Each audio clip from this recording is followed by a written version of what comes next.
রিকোয়েস্টের মূল কারণ ছিল হলো যে তাদের প্রচারণার জন্য তারা মাত্র 5 দিন সময় পাচ্ছে, ওয়ার্কিং ডে পাচ্ছে। আর আগামী বৃহস্পতিবার 25 তারিখের পরে ছাত্রদের মনোনয়নের প্রার্থী তালিকা চূড়ান্ত হওয়ার পরে মাত্র চূড়ান্ত তালিকা প্রার্থী চূড়ান্ত হওয়ার পরে ইউনিভার্সিটি বন্ধ হয়ে যাচ্ছে।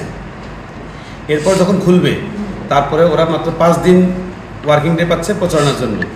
আর চট্টগ্রাম বিশ্ববিদ্যালয়ে যেহেতু শহর থেকে দূরে, তারা এক্সপেক্ট করতেছে যে রবিবার বা সোমবার হয়তো সকল প্রার্থী বা সকল শিক্ষার্থী এসে বিশ্ববিদ্যালয়ে নাও পৌঁছতে পারে। এটা একটা কারণ। এই কারণের কারণে তারা আমাদের কাছে রিকোয়েস্ট করেছিল যে তারা নির্বাচনের জন্য 2-1 দিন সময় চায় অতিরিক্ত।